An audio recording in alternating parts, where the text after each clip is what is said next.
जय टेकरी सरकार। Hello dear student, आप सभी का स्वागत है हमारे प्यारे से चैनल चैंपियन एकेडमी मैथ्स में। डियर स्टूडेंट, आज की वीडियो में हम सीखेंगे डे 72 का पार्ट सेकंड प्रश्नावली 13.1 का प्रश्न कौन सीखेंगे अपन 8 वाला प्रश्न सीखेंगे।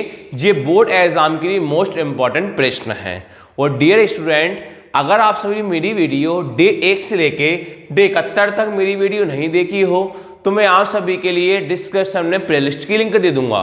अगर आप प्लेलिस्ट की लिंक पर क्लिक करते हो तो वहां से डे 1 से लेके डे 71 तक सिंपल मेरी वीडियो बन जाएंगी, वहां से मेरी वीडियो कंटिन्यू आप देख सकते हो।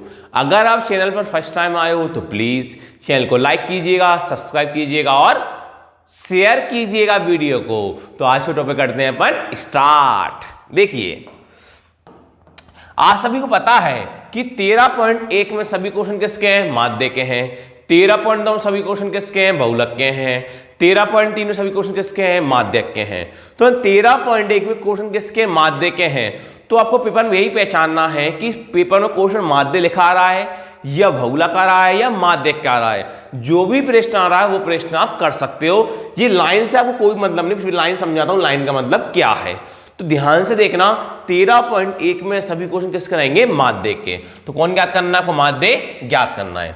आपसे बोला है किसी कक्षा अध्यापिका ने पूरे सत्र के लिए अपनी कक्षा के 40 विद्यार्थियों की अनुपस्थित निम्नलिखित रूप में रिकॉर्ड की। एक विद्यार्थी जितने दिन अनुपस्थित रहा उनका माध्य ज्ञात कीजिए। मतलब एक अध्यापिका है, उसने पूरे साल के लिए 40 विद्यार्थी हैं, उनकी अनुपस्थिति ना आने की निम्नलिखित रूप में रिकॉर्ड की गई है। एक ही विद्यार्थी के जितने दिन विद्यार्थी नहीं आए हो उनका अपन को माध्य ज्ञात करना है। तो फिर भी मैं आपको समझा देता हूं, ये लाइन देखिए, आपको इस लाइन से कोई मतलब नहीं है। केवल आपको प्रश्न में ढूंढना है कि माध्य लिखा हुआ है या बहुलक लिखा है या फिर माध्य लिखा है। तो इस प्रश्न में कौन ज्ञात कर रहे हैं, माध्य ज्ञात कर रहे हैं। बॉक्स से मतलब है पेपर में क्वेश्चन आए ना, इस लाइन को देखना, वह माध्य दिखा है, बहुलक या माध्यक। अभी कौन दिखाई दे रहा है, माध्य दिखाई दे रहा है। तो कौन ज्ञात करेंगे, माध्य। जो भी बॉक्स से बॉक्स के साथ कौन ज्ञात करेंगे, माध्य हम ज्ञात करेंगे। जो लाइन दिख रही, लाइन से आपको कोई मतलब नहीं है। लिखेंगे अपन दिया है, क्या लिखेंगे अपन, दिया है। बॉक्स बनाएंगे। माध्य कितने बॉक्स बनते हैं, 4 बॉक्स बनते हैं। ध्यान से आप स्केल का यूज करना, मेरे पास स्केल नहीं, इसलिए बॉक्स थोड़ा आड़ा टेढ़ा हो सकता है। लाइन थोड़ी 1 2 3 और 4। अब स्केल का यूज करना बेहतरीन। लाइन खींचते हैं अपन, यहां से लाइन कवर अप करते हैं और नीचे कवर अप लाइन करते हैं अपन। अब इनके नाम देखते हैं, नाम क्या क्या दे रखा है। पहला नाम क्या बोला, दिनों की संख्या। दूसरा बोला विद्यार्थियों की संख्या। दिनों की संख्या क्या बोला आपसे, दिनों की संख्या। फिर बोला विद्यार्थियों की संख्या। विद्यार्थियों की संख्या। तो सेकेंड वाले बॉक्स का नाम दिया जाता है एपाई। सेकेंड वाले बॉक्स को क्या नाम देते हैं, एपाई। क्या नाम दिया जाता है, एपाई। थर्ड वाले बॉक्स को नाम देते हैं एक्सआई। फोर्थ वाले बॉक्स को नाम देते हैं एपाई और एक्सआई। क्लियर है। पहला बॉक्स देख के लिखा, दूसरा बॉक्स देख के लिखा, दूसरे वाले बॉक्स को नाम देते हैं एपाई, तीसरे बॉक्स को नाम देते हैं एक्सआई, चौथे बॉक्स को नाम देते हैं एपाई और एक्सआई। अब देख के देखते हैं दिनों की संख्या आपके पास कौन कौन है। 0 से 6, 6 से 10, 10 से 14, 14 से 20, 20 से 28, 28 से 38, 38 से 40।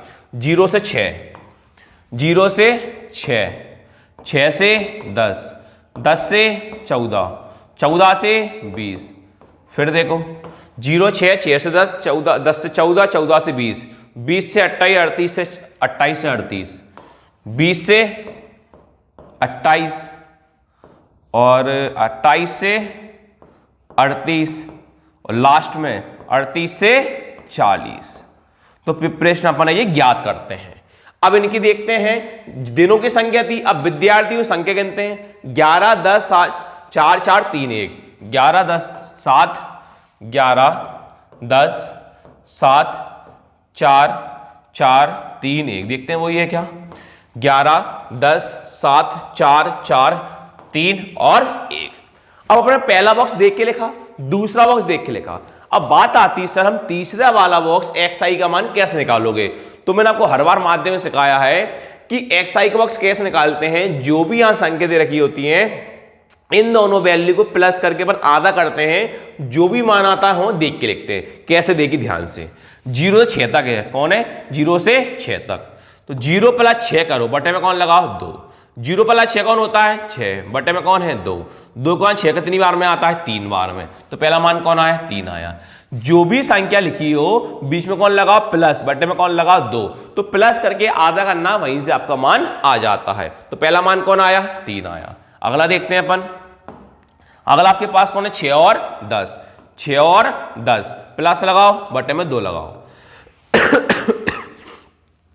6 प्लस 10 कितना होता है 16, बटे में कौन है 2। 2 के बाद 16 कितनी बार में आते हैं 8 बार में। यहां से कौन आया 8 आया। तीसरा देखो 10 और 14 10 और 14 इनको जोड़ो, बटे में कौन लगाओ 2। 10 प्लस 14 कौन होता है 24, बटे में कौन है 2, 2 को भाग दो, 2 एकम 2, 2 दूनी 4, कौन आया यहां से अपने पास 12 आया। अगला देखो, अगला कौन है 14 से 20, 14 और 20 को जोड़ो, बटे में कौन लगाओ 2 लगाओ। 1 सेकंड डियर स्टूडेंट,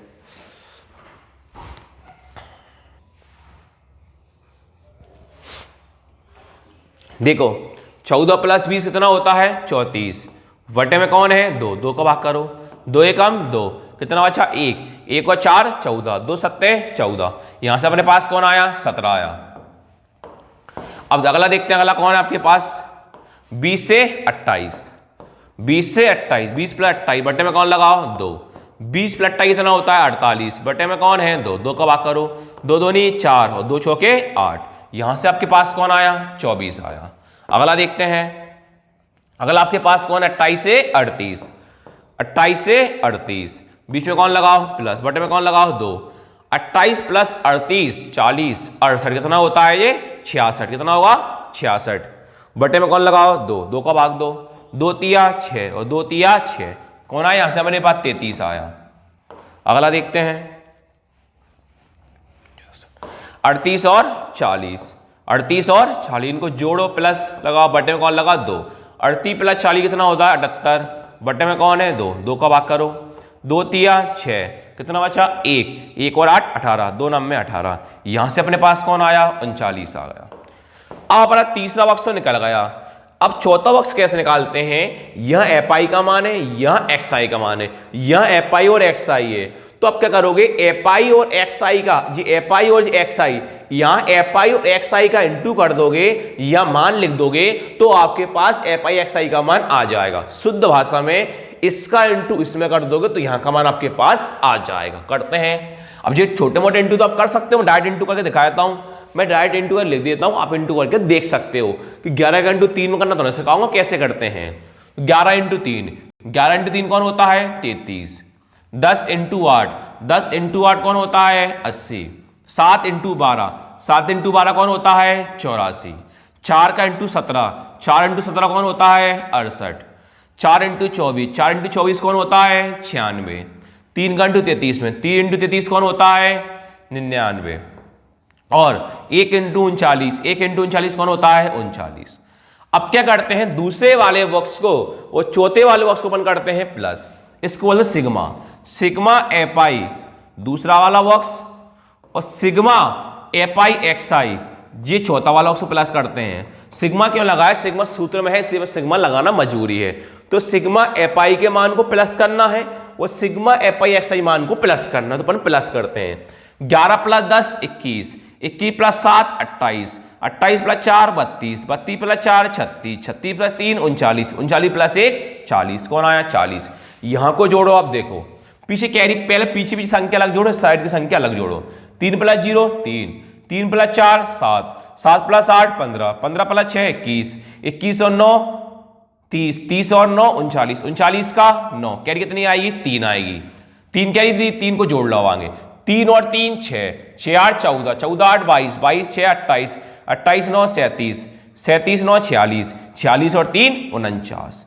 तो आपके पास जोड़ने पे कौन आया 499, यहां कौन आया है 40, यहां कौन आया 499। अब लगा दो आप सूत्र, लिख दोगे हम जानते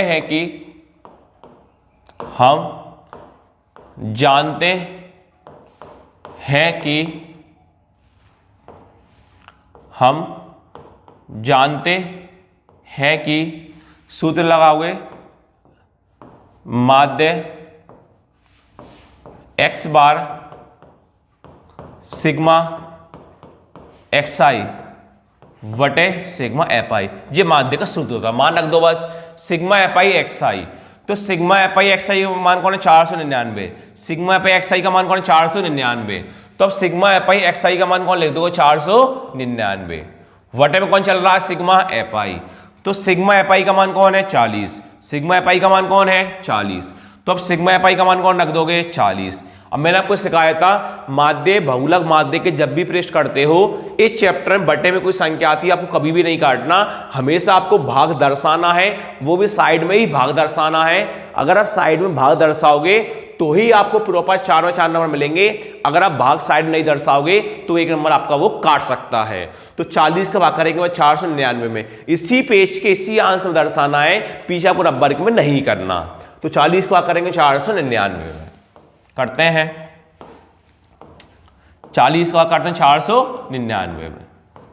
तो 40 से कम कितना हो जाएगा 40, 9 माइनस 0 9, 4 माइनस 0 4 से कोई मतलब ही नहीं है। अगली संख्या कौन उतार देंगे 9। अब 40 का पारा पढ़ना 99 से कम कौन आएगा, तो 40 दूनी कितना होता है 80 होता है। माइनस करो 9 माइनस 0 9, 9 माइनस 8 1, संख्या हमारे पास क्या हुआ ये खत्म। अब 40 का 19 आता है क्या, नहीं, कौन लगाते हैं अपन यहाँ 0, और यहाँ कौन लगा जाता है पॉइंट। अब 40 का करना 199 से कम कौन आएगा, तो 40 का बाद 190, 40 का 190 से कम कौन आता है 160, कितनी बार में आता है 4 बार में। माइनस करो 0 माइनस 0 0, 9 माइनस 6 3, 1 माइनस 1 0 कोई मतलब ही नहीं है। दोबारा फिर क्या लगाओगे पीछे 0 लगाओगे, पॉइंट केवल एक ही बार आता है, संख्या खत्म होने का बार बार 0 लगाते हैं, पॉइंट केवल एक ही बार आता है। 40 का 300 से कम कौन आता है 280, कितनी बार में आएगा 7 बार में। 0 माइनस 0 0, ये कौन हो जाएगा 10, ये कौन बच जाएगा 2, 10 माइनस 8 कौन होता है 2, ये 2 माइनस 2 कौन हो जाएगा 0, इसको लिखने का मतलब ही नहीं है। अगली संख्या दोबारा संख्या खत्म हो गई, कौन लगाओ दोबारा से 0।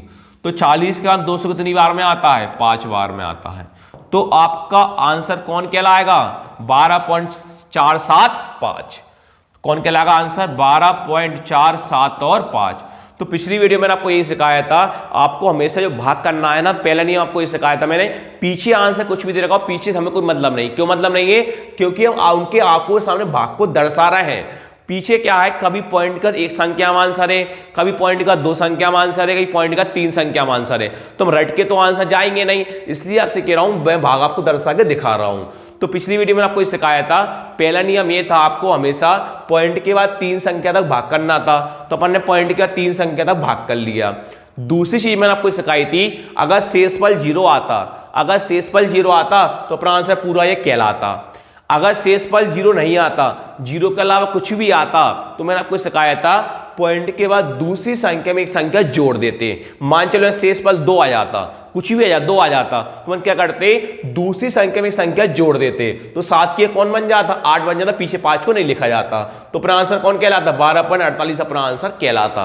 पर अभी शेषफल क्या आया है 0 आया है, तो आंसर कौन लिखोगे 12.475 आपका आंसर आ गया। और आप कौन ज्ञात कर रहे थे, एक विद्यार्थी जितने अनुपस्थित रहा उनका माध्य।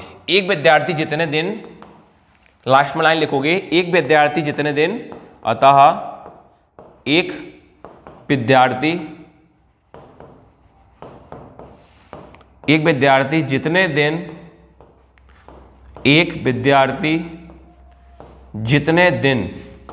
एक विद्यार्थी जितने दिन अनुपस्थित रहा उनका माध्य, अनुपस्थित रहा उनका माध्य,